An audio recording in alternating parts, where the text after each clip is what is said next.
So what is the one thing that separates a brilliant idea from an actual world-changing achievement? Well, it's motivation. That little fire inside us that pushes us to act, to strive, and to reach our goals. In this explainer, we're going to break down exactly what that force is, and more importantly, how you can understand it. I mean, seriously, just think about it for a second. Why are some people so incredibly driven and committed, while others who have the same abilities just seem to be, coasting along? What is that invisible force that shapes our behavior every single day? It's a puzzle every manager and, frankly, every one of us is constantly trying to solve.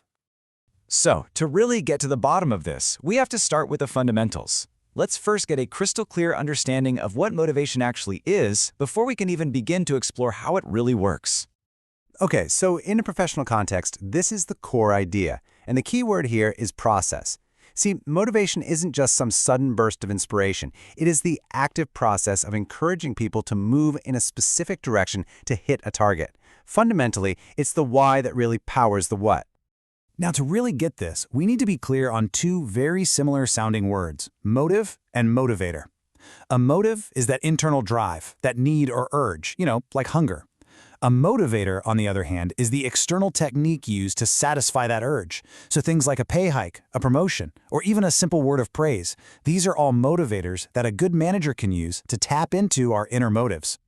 And this powerful definition from Fred Luthans, well, it just ties it all together beautifully.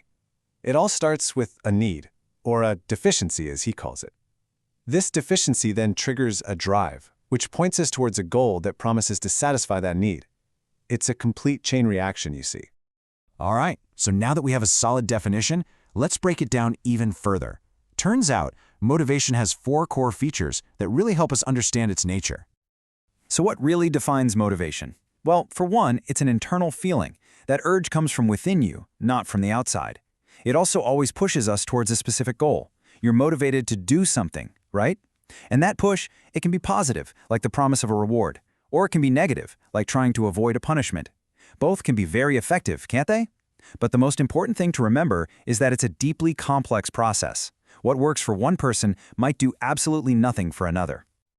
So if it's a process, what does that process actually look like? Well, let's turn to the motivation cycle.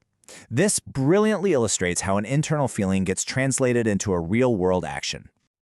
It all begins with an unsatisfied need. Let's take a simple example of a man named Ramu. He missed breakfast, so his unsatisfied need is hunger. This creates tension. He feels restless. He can't focus. That tension then sparks drives, which lead him to search behavior. He actively starts looking for a hotel. When he finds one and eats, his need becomes satisfied. And the final step? Reduction of tension. He's relaxed. His energy is back.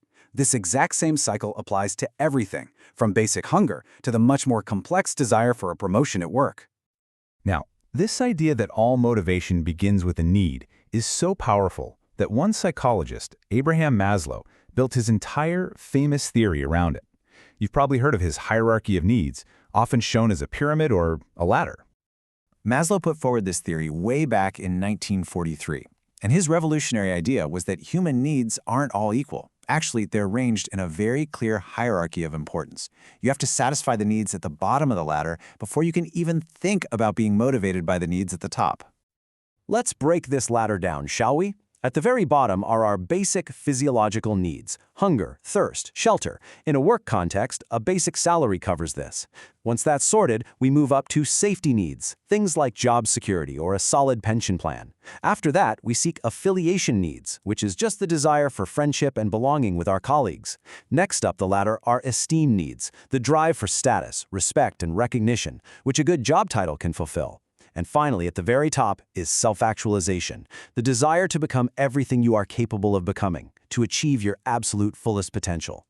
So, the crucial point of Maslow's theory is this: a satisfied need ceases to be a motivator. It's as simple as that. If you have a stable job and a good salary, simply offering you a little bit more of the same won't have a huge impact. What will motivate you is something that satisfies your next level of need, like a promotion that brings status, or a challenging project that helps you grow. Okay, we've covered a lot of ground, from definitions and features to the entire motivation cycle and a landmark theory. So let's bring it all together and see why any of this actually matters to you. At the end of the day, this is the ultimate takeaway.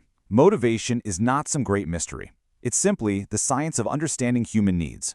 Whether you're leading a team or just trying to motivate yourself, the real key is to identify which need is currently the most pressing one. Once you know that, you know exactly what kind of motivator will work. And on that note, we come to the end of our explainer. I'll leave you with one final thought to reflect on. Looking at that ladder of needs, just take a moment and honestly ask yourself, what's motivating you today? Thank you for joining me.